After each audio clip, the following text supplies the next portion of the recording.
Welcome back to the Deep Dive, listeners. We're diving deep into The Compassionate Mind by Paul Gilbert. Ooh, interesting. We've got some really fascinating excerpts from you guys Oh, fantastic. that explore compassion's influence in our lives. Everything from its evolutionary roots to, how it shapes our brains and relationships, the whole nine yards. Well, and I think it's fascinating what you picked out because there's such an intriguing blend of, scientific perspectives, but also, insights from Buddhism, even dipping into Jungian psychology. It's not just about feeling good. It's really about understanding the complex kind of dance between our primal instincts and our evolved capacities for compassion. I think it's like there's a caveman and a philosopher in our minds constantly having this debate, Okay, I love that. So help me understand then, what exactly is this compassionate mind? Is this something we're born with or a skill we can hone over time? Well, Gilbert argues that humans actually have a biological predisposition toward both compassion and kindness. And, if we think back to our evolutionary history, survival really depended on cooperation and caregiving. Affectionate bonds actually trigger those feel-good hormones, which reduce stress. And ultimately, that increases our chances of survival.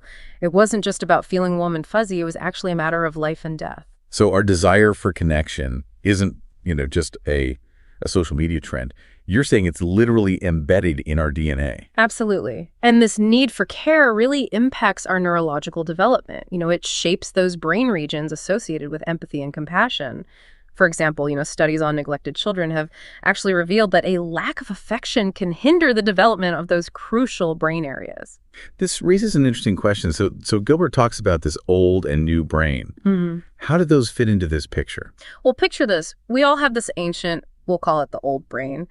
We inherited it from our ancestors, and we actually share it with many species. This is the part of us that drives primal instincts like fear and anger, the drive for resources. So this system is crucial for survival in threatening environments, fuels those quick reactions like fight or flight. Oh, so that's why it turned into a nervous wreck in traffic. Right, exactly. But where does this new brain come into play then? Well, the new brain represents, our evolutionary leap forward. It's what enables, self-awareness, complex emotions like empathy, imagination. That's what really sets us apart from other animals. Okay, so we have this, advanced new brain capable of profound empathy, but our primitive old brain can still hijack the system. Right. Especially when we're stressed. Is that kind of the conflict that Gilbert's highlighting? Precisely. So imagine your old brain like a toddler throwing a tantrum. Okay. It wants what it wants, and it wants it now. And sometimes that toddler takes over, and that leads to those self-sabotaging behaviors, those negative thought spirals we get in, or even, justifications for harmful actions, even though we know we have the capacity for empathy. Okay, that's a powerful analogy. It's like our better angels are constantly wrestling with our inner caveman. But where does depression fit into all this? Well, consider this. Depression from an evolutionary lens is actually an old brain response to a perceived threat. It triggers this withdrawal instinct, similar to, like an animal retreating to safety. But here's the catch. Our self-awareness, a product of that new brain, causes us to dwell on these feelings. We're locking ourselves into this vicious cycle. That's both fascinating and a little terrifying. So our capacity for higher thought it's also kind of what traps us in these negative spirals. Exactly. And it brings us to, this remarkable power of imagination, which is another function of our new brain. Gilbert proposes that just as vividly imagining a delicious meal, can trigger physical sensations, so too can imagining acts of kindness stimulate our soothing system, promoting, feelings of calm and contentment. Wait, so you're saying we can literally use our imaginations to cultivate compassion and well-being? What are some examples of how this might work in practice? Well, consider techniques like, compassionate imagery. You visualize a safe, comforting place or an idealized, compassionate figure. Think of like a tranquil forest, a gentle hand on your shoulder. These practices actually have a tangible effect on reducing stress and promoting a sense of well-being. Gilbert's research has shown that. I'm starting to see how this all kind of connects here. But to get even more specific, what are the core ingredients then that make up compassion? Well, Gilbert breaks compassion down into 4 fundamental components. Okay. First, a genuine desire to care for the well-being of ourselves and others. Second, sensitivity to distress, allowing us to recognize and respond to suffering. Third, empathy, the ability to understand and share the feelings of others. And finally, tolerance and acceptance, learning to endure difficult emotions without judgment, paving the way for growth and healing. So it's more than just a, fleeting feeling of sympathy. It's an active, engaged process that requires effort and intention. Precisely. And these components are intertwined with practical practices that can help us cultivate compassion in our daily lives. Mindfulness, for instance, encourages us to pay attention to the present moment without judgment. And that includes our bodily sensations, our thoughts, and our emotions. Think of it like a mental pause button. So mindfulness is about developing a non-judgmental awareness of our inner experience. Right. How does that contribute to compassion? Well, by becoming more attuned to our own inner world, we actually develop a deeper understanding and acceptance of ourselves. This, in turn, enhances our capacity for empathy and compassion toward others. It's like, tending to our own garden before we can help others tend to theirs. It sounds like a journey of self-discovery, Yeah. leading to, greater understanding and compassion for both ourselves and those around us. Exactly. And then there's, compassionate writing, where we explore our feelings and experiences through journaling. This can further enhance self-understanding and emotional processing. Like giving ourselves a safe space to examine and process our emotions, leading to greater self-compassion. But how do we address those negative thoughts that often intrude? Well, Gilbert stresses the importance of challenging negative self-talk. This is a common obstacle to self-compassion. Right. So it involves identifying and reframing those self-critical voices, replacing them with kindness and understanding. Instead of berating ourselves for mistakes, we practice constructive self-correction. It's about treating ourselves with the same kindness and understanding we offer a close friend. What really caught my attention in Gilbert's work is his exploration of our capacity for cruelty. He seems to suggest that confronting this darker side of ourselves is crucial to developing genuine compassion. It's a paradoxical, isn't it? It is. Gilbert challenges us to acknowledge the full spectrum of human experience, including those aspects we might find unpleasant or even shameful. He argues that true compassion requires confronting our capacity for cruelty, understanding that it often stems from our primal instincts for self-preservation. It's like acknowledging the shadows within us so we can learn to integrate them with greater awareness and compassion. It's a humbling thought that to truly embrace compassion, we must acknowledge our capacity for both good and evil. This deep dive into the compassionate mind has been truly insightful. Before we wrap up part 1, let's just summarize a few key takeaways for you to ponder. First, humans are biologically wired for compassion and kindness, and these qualities significantly benefit well-being. Second, our brains consist of old and new systems. The old drives primal instincts, while the new allows for complex thought. Third, conflict arises when the old brain hijacks the new, leading to negative patterns and self-sabotage. Fourth, imagination, a function of the new brain, can be used to stimulate soothing brain systems through compassionate imagery. Fifth, compassion involves a desire to care, sensitivity to distress, empathy, and tolerance for difficult emotions. Sixth, mindfulness practice helps us pay attention to the present moment without judgment, facilitating greater self-awareness. Seventh, compassionate writing enables us to explore our feelings and experiences in a safe space, promoting emotional processing. Eighth, challenging negative self-talk means replacing self-criticism with kindness, understanding, and constructive self-correction. Ninth, engaging in compassionate imagery, such as visualizing a safe place, can activate the soothing system and promote well-being. And finally, 10th, true compassion requires confronting our capacity for cruelty and accepting all parts of ourselves. We'll delve even deeper into these concepts in part 2. Stay tuned for more. So in our previous segment, we really delved into this intricate interplay between our evolved old brain and our advanced new brain. But let's shift our attention now to this fascinating concept of social mentalities, these ingrained patterns of relating that deeply impact how we interact with others and ultimately influence our capacity for compassion. Social mentalities, okay. Yeah. That's a new one for me. Can you unpack that concept a bit further? Sure. Gilbert identifies 3 primary social mentalities woven into our evolutionary history. We have the drive to compete, the instinct to cooperate, and the desire to care for others. These deep-seated patterns, shaped by millions of years of evolution, significantly impact, how we perceive the world, relate to others, navigate those social dynamics. So we're essentially operating with this internal tug of war between, competition, cooperation, and caregiving impulses. How does that struggle within us affect our ability to be compassionate? Well, let's consider our competitive mentality. It compels us to strive for status, resources, recognition, often at the expense of others. It's that primal survival of the fittest instinct. So it fuels, this desire to outperform, to dominate. While this mentality might be beneficial for individual success in certain contexts, it can hinder compassion by fostering, comparison, judgment, and the sense of separateness from others. Makes sense. If we're always focused on being better than everyone else, it's hard to genuinely care about their well-being. What about the cooperative mentality then? How does that factor in? Well, as the name implies, the cooperative mentality emphasizes collaboration, shared goals. Right. This social instinct has been crucial for group survival, enabling us to pool resources, work together, build communities. It fosters that sense of interconnectedness and mutual support, which aligns quite beautifully, I think, with compassion's emphasis on recognizing our shared humanity. So the cooperative mentality kind of lays the groundwork then for compassion to flourish. We're more inclined to care for those we consider part of our group. But what about that third instinct, the caregiving mentality? The caregiving mentality is perhaps most closely linked to compassion. This social instinct evolved to ensure the survival of our offspring. So it drives us to nurture, protect, and provide for those who depend on us.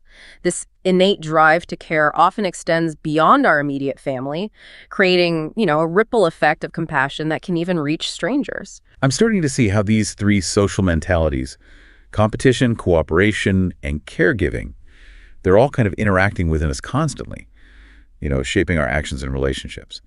But how do we navigate this complex interplay to cultivate greater compassion in our lives? Well, awareness is key. Recognizing which social mentality is driving our thoughts and behaviors in any given moment empowers us to make conscious choices that align with our values.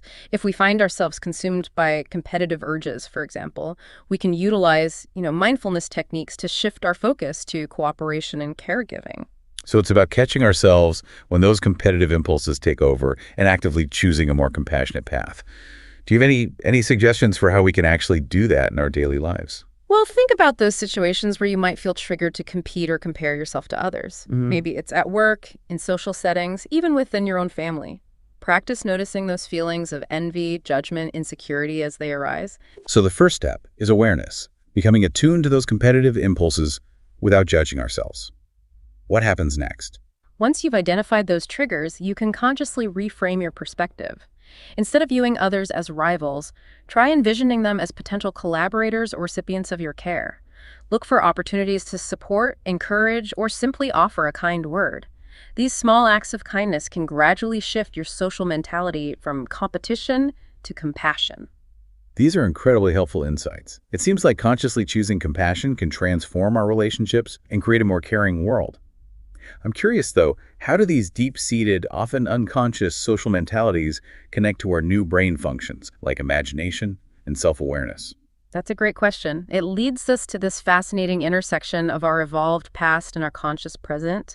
Our social mentalities, those ancient patterns of relating, can actually influence how our new brain functions manifest. For example, if we're dominated by that competitive mentality, our imagination might be hijacked to create scenarios of scarcity, comparison, and self-doubt. So we might end up creating these worst-case scenarios in our minds, constantly comparing ourselves to others, and fueling those anxieties based on this competitive mindset. No wonder we're all so stressed out. How do we break free from this negative cycle? Well, Gilbert suggests using our imagination constructively, aligning it with compassion rather than competition. Instead of conjuring up images of lack and inadequacy, we can visualize scenarios of abundance, cooperation, shared success. We can picture ourselves offering kindness to others and receiving kindness in return, fostering that sense of interconnectedness. Like we're retraining our imaginations to create a more compassionate internal world. That's a powerful concept. But where does self-awareness fit into this interplay between social mentalities and compassion? Well, self-awareness is crucial for recognizing when our social mentalities are driving our behaviors in unhelpful ways. It allows us to step back from those automatic reactions and choose a more compassionate response. For instance, if we're aware of our tendency to get defensive when criticized, we can practice pausing before reacting, allowing space for empathy and understanding. So self-awareness acts as this internal compass, guiding us towards more compassionate choices, even when our primal instincts are pulling us in a different direction. Exactly. And this is where those components of compassion we discussed earlier, a desire to care, sensitivity to distress, empathy, and tolerance, become vital tools for navigating the complexities of our social interactions. By cultivating these qualities, we can start disentangling ourselves from those ingrained patterns of relating that hinder compassion. It's like we're rewriting the script of our social interactions, replacing those outdated competitive narratives with a more compassionate approach. This deep dive into the compassionate mind is providing a profound roadmap for personal and societal transformation. I'm curious about the link to spirituality, though. Gilbert seems to draw these connections between compassion and spiritual traditions, especially Buddhism. Can you elaborate on that connection? Gilbert highlights these remarkable parallels between the principles of compassion outlined in his work and those found in Buddhist teachings, particularly the concept of mindfulness. Oh, Buddhism stresses the cultivation of, non-judgmental awareness of our thoughts, feelings, and sensations, a practice closely aligned with Gilbert's approach to developing compassion. so both Gilbert and Buddhist teachings are advocating for mindfulness as this pathway to greater compassion. Are there any other areas where those approaches converge? Absolutely. Both emphasize the interconnectedness of all beings, the understanding that our individual well-being is intertwined with the well-being of others. This sense of shared humanity fosters a natural inclination toward compassion, motivating us to care for others as we would care for ourselves. Fascinating how these scientific and spiritual perspectives intersect on the importance of compassion. But what about those who might be skeptical of spirituality or religion? Is compassion still accessible to them? Of course. Gilbert stresses that compassion is a universal human capacity, accessible to everyone, regardless of their spiritual beliefs or affiliations. It's a natural instinct that can be cultivated through mindfulness, self-awareness, and the conscious choice to engage with the world in a more caring way. That's comforting to hear. Compassion isn't limited to those who follow a particular belief system. It's an inherent human quality we can all nurture. But how does this translate into practical action? How do we apply these principles of compassion in our daily lives? Well, Gilbert offers a multitude of practical practices for fostering compassion, many of which we've already touched upon. Mindfulness, compassionate writing, challenging negative self-talk, engaging in compassionate imagery. These are all valuable tools for cultivating greater kindness toward ourselves and others. These are fantastic starting points. Yeah. What about those situations where we encounter individuals who seem resistant to compassion? Perhaps those who've harmed us or hold beliefs that we find, abhorrent. How do we extend compassion in those difficult circumstances? Well, that's where this concept of radical compassion comes in. Radical compassion? It's the ability to offer kindness even to those who seem undeserving. This doesn't mean condoning harmful actions or compromising our values. Rather, it involves recognizing the shared humanity of even those who've caused us pain. Yeah. Understanding that their behaviors often stem from their own suffering. So acknowledging the pain and suffering that might be driving their actions without excusing their behavior. It's a challenging concept, but one that feels essential for creating a truly compassionate world. But I wonder, how do we balance this radical compassion with our need for self-protection? Is there a risk of becoming too forgiving, too accommodating of harmful behavior? That's an important question, and it underscores the need for wisdom and discernment when practicing compassion. Gilbert emphasizes that compassion does not equate to weakness or passivity. Right. We can set boundaries, protect ourselves from harm, and hold others accountable for their actions while still maintaining a compassionate stance. So it's about finding that delicate balance between compassion and self-preservation, offering kindness without jeopardizing our own well-being. Exactly. And this is where the concept of fierce compassion comes into play. Fierce compassion. The ability to stand up for ourselves and others, to challenge injustice and work towards creating a more just and compassionate world, even when it requires courage and difficult choices. It's a potent reminder that compassion isn't always soft or passive. It can be this catalyst for positive change, motivating us to challenge systems and behaviors that perpetuate suffering. Absolutely.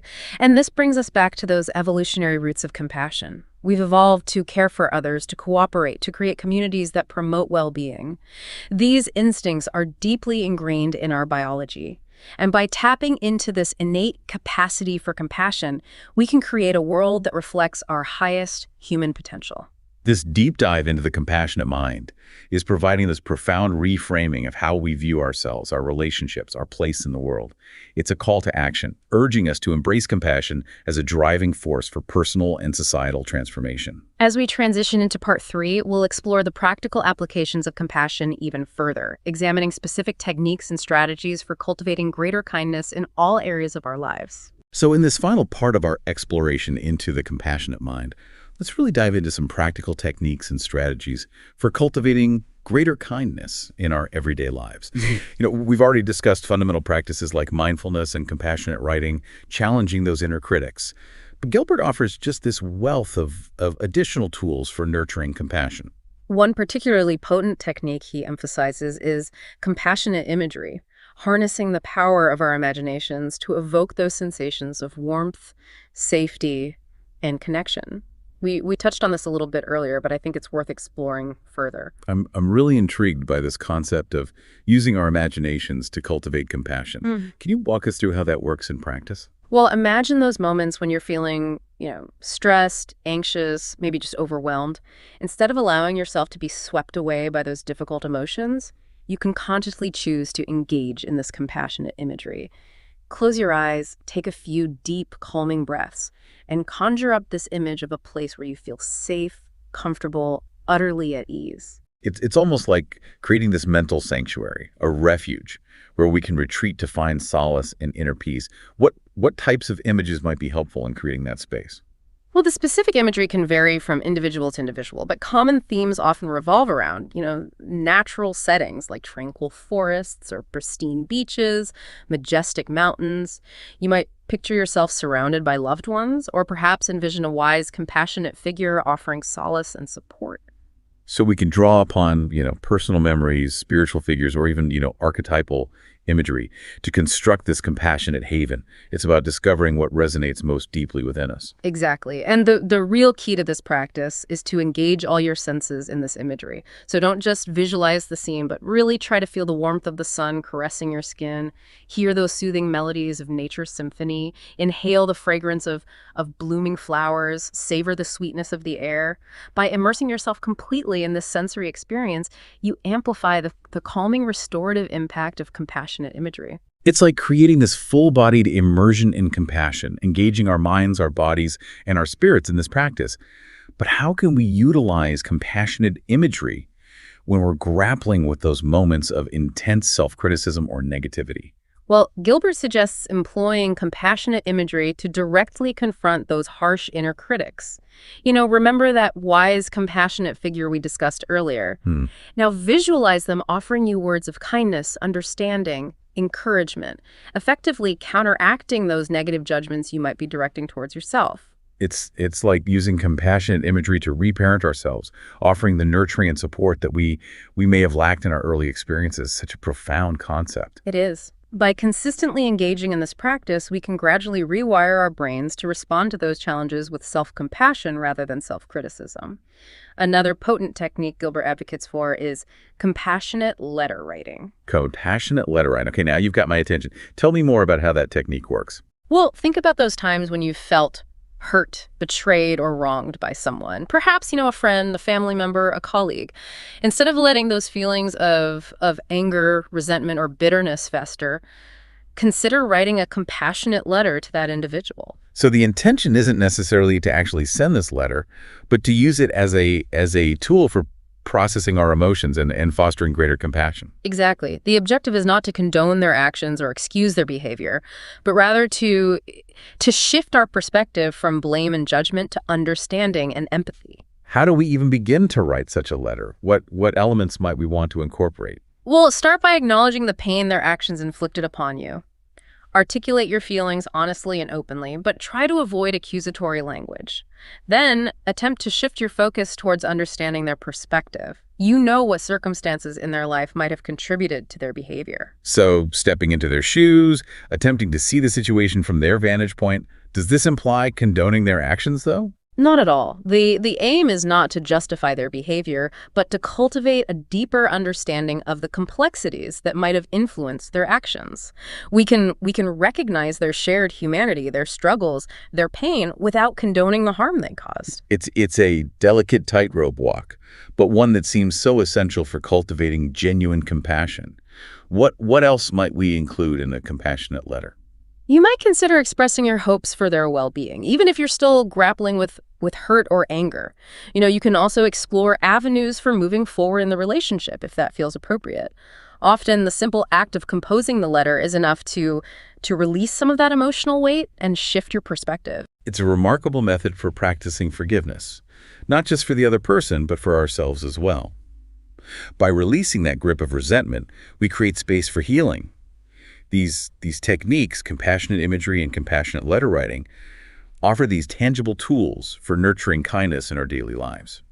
But what about, the larger context? How can we foster a more compassionate society, particularly in a world that's often dominated by, competition, division, and conflict? Well, that's the ultimate aspiration, isn't it?